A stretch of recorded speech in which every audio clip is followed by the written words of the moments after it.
Well, folks, today, welcome to my show. Indeed, we have a very, very special guest.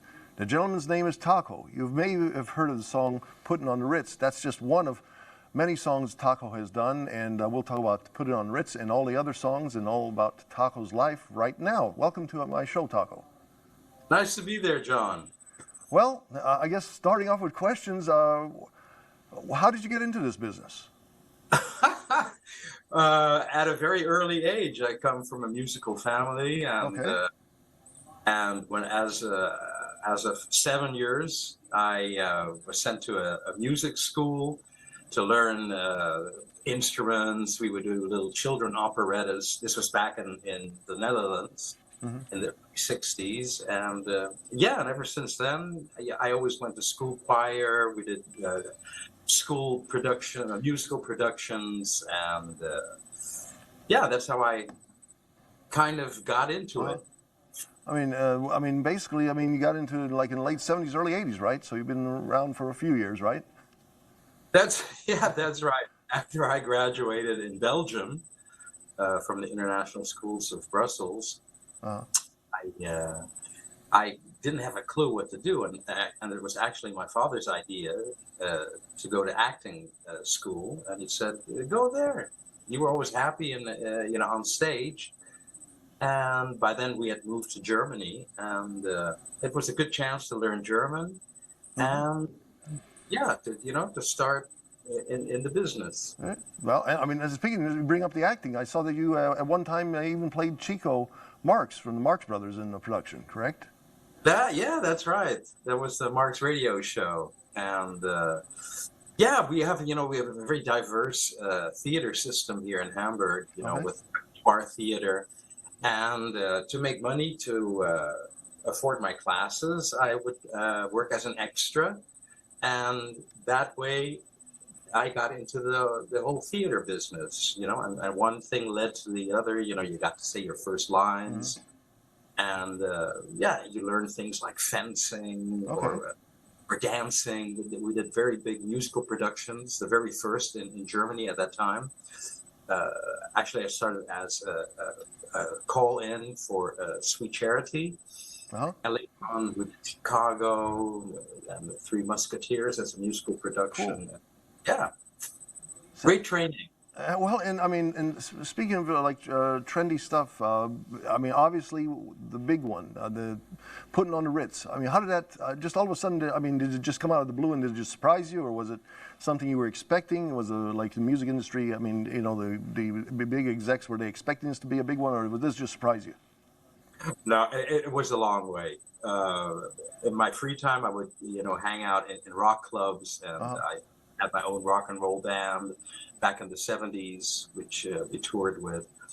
And then I was asked actually to sing for the European Song Festival, which we just had again, Hmm.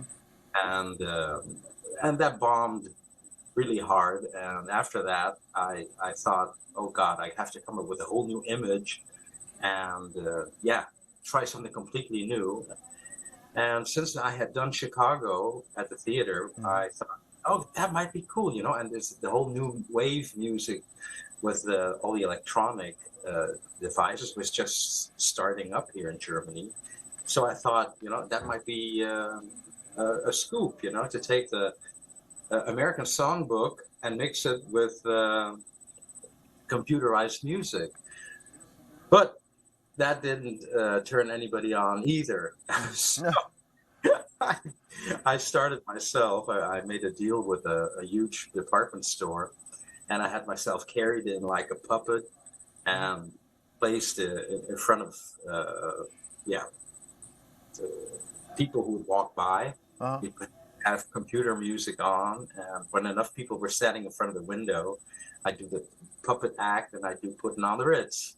And after that, I do my autographs, and that caught a little attention, but not enough, to hit it off. And in the meanwhile, I was so frustrated. I started a sportswear shop with my father, who was in the fashion Uh-huh. industry. And half a year later, I got a call from Sweden if I would like to do some promotion there because the record was really hitting off there. And I went, okay, I had nothing to lose. And from Sweden, where it had gold status already when I came over there, which completely blew my mind. Wow.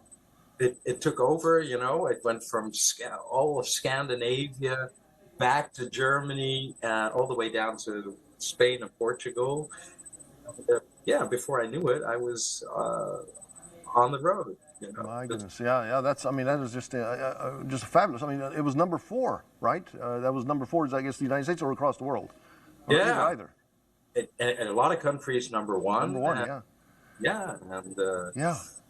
it was incredible. So, but it was all jet lag. It wasn't like, damn, here it is. A lot of effort and work had to be put in it. It went on for a couple of years. I mean, you went through all like from, I mean, I guess through time. I mean, through like 1982, 83, 84. It was still staying around for a long time. I mean, you had like Bob Hope. I guess you got to be on the Bob Hope special at one time or another, correct?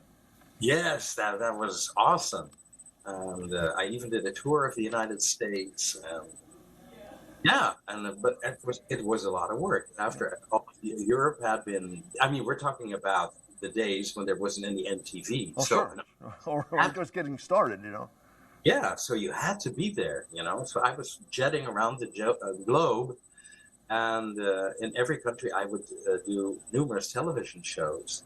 And and when I finally made it to the United States, I got to do some really great shows. Oh yeah, you were up there. I mean, I gotta say, I'm talking about MTV. MTV was just in its infancy. I mean, 1983, 84. I mean, if it wasn't for Madonna or Elvis Costello, there was Taco putting on the Ritz. I mean, they would play that song so much. I remember it was just I mean, I think friends of mine, we were in school, we all memorized the song, and sang along with you. So I can tell you that song was big for all the folks that were around back in the 1980s. Let me just say, okay, so I mean, you went through all this, and then basically now, modern day, you've got a new hit, or it's becoming a hit. I see the Bel Ami, correct? Yeah, we're so happy we finally brought that baby out, and it's doing really well. I hear you have a wacky story on how that came about. Oh, to every song there's a wacky story. Well, all I know is if people want to go online, there is a wacky story. I mean, I'm not sure if you wanted to elaborate on that, what happened to Bel Ami. But in between, you had a lot of different hits. I mean, it's one of those things that just may sound really. I went online again after I talked to you about several weeks ago, and I started looking up more about your career. You have, I mean, you're almost like stuck in. Don't think this wrong. You're stuck in time you're like a modern day person stuck in the 1920s, 30s, 40s, and 50s. I mean, is there still a market? Do you still get a lot of folks that like that kind of stuff? Because it's pretty cool to hear songs like Singing in the Rain and Cheek to Cheek and all these. Are you still performing those? Of course, when I do my shows, and people want to hear that, and for every new generation, that's come up, to them it's new. Sure, sure. Hey, listen, that's your history, your musical history. It's the American Songbook, and I'm so glad that I got to meet some of the late greats, like for instance, like you said, Bob Hope. At my premiere in the United States, I got to meet Sammy Davis Jr. Wow. And Ray Bolger, for instance, and and all these mega stars. Sounds like, I mean, basically, like I said, not to be saying anything bad, saying stuck in time. I think it's great to be where you're at. I mean, this is like you're bringing back to, like you say, to the modern day kids, to even today now with that old style. Listening to Bel Ami has that almost that sound like old radio, and you incorporate that even techno music and everything, and even you hear some little bits and pieces like a little bit of Mario. Mario, some music from you play that, so that's very, very cool. And again, and I'm meaning that with the greatest of respect, saying that did you ever cross paths with, like, say, for example, you did sing a great version of Singing in the Rain. Did you ever cross paths with Gene Kelly? Unfortunately not, but I did get to speak with Irving Berlin on the phone. Oh, wow. Yeah, he was 100 years old at that time. And I'm more than excited that that song that he had written in 1929 Uh-huh. was really taking off, because uh, nearly every artist, of name had recorded it. Even Michael Jackson has done his version or rendition of "Putting on the Ritz." So after all those years, he was really really thrilled about it. So, and I mean, so your influences. I mean, when you were growing up, I mean, obviously, it sounds like from the song eras that you're singing from. Was that basically where you were looking back and saying, "Hey, this would be cool to bring it up"? Even in the '80s, it was already 30, 40, 50 years old. Now, being approaching 100 years old. I mean, so were you any influences of like the folks from back in the 30s and 40s and 50s, like Astaire or anybody else singing? Was your influences? Yeah. First of all, we played that kind of music at home all Uh-huh. the time. I remember one of the first live concerts I ever saw was Ella Fitzgerald, and she was in Frankfurt. And yeah, so growing up with swing and jazz music, my grandfather had his own orchestra back in Indonesia. Okay. The whole family came from, so it was all familiar to me. For me, it was just very exciting to mix those standards with the electronic sound, and and try to, because electronic music at that time could sound very cold, and it was very, yeah, very straightforward, and to bring in that swing element and the warmth of those melodies, that was a big task to tackle. When they think of you, they think of, again, Putting on the Ritz and all the old songs. Was there any song that you thought, my gosh, this is going to be a hit, and it just surprised you and said, wow, why did Putting on the Ritz become a hit, and why didn't something else become not a hit? Was there any kind of a song like that? No, not at all. Because, like I said, I was never very spoiled, and Ritz took quite a while before it took off Uh-huh. anyway. So, and that grounds you. And coming from the theater, uh, you start a big production, and you never know if it's going to be accepted by the audience or not. And yeah, so I could never really say this is a dead sure hit or not. Sure. I mean, you got the songs like even you've done like the old Winchester Cathedral. That's also I listened to it just recently, and that's an excellent song. Yeah, that was a big hit back in the '60s. Sure, the new vaudeville band. Yeah. Yeah. Yeah, there's so many gems, still lying out there, and so many artists. They recover and recover songs from the '50s up to nowadays, but they forget that there's a huge box of gems of songs from the '20s, '30s, and '40s, and it's fun to rediscover those too. Bellamy, for instance, was a big German hit back in the '30s. Okay. It had never been done in English, so I tackled that. I said, Good job. You did a great you. job on it. Say and say basically. I mean, have you ever heard of the Ink Spots? The, the Ink Spots, like they were big in the '30s and '40s, and I think, man, I would venture to guess if there's anybody you could redo in modern day, it would be the Ink Spots. I mean, you have to look into this. I'm just giving you an idea. Hey, because I mean, you're that era, and if the Ink Spots. Could I be sure is one of them. It's one that Red Fox used to always do on the old Sanford and Son. Is that, could I be sure? He would talk about the Ink Spots, and they were very classic, and now being even used in modern day stuff like with Better Call Saul, and they've been bringing that song. And I'm thinking, man, you could be right there with the Ink Spots and asked about singing some of those songs. I'll look it up. Okay. What is it? So speaking of that, what does your future hold? I mean, what is there other artists that you're looking for from the past that you're going to, or other songs that you're thinking about redoing in modern day?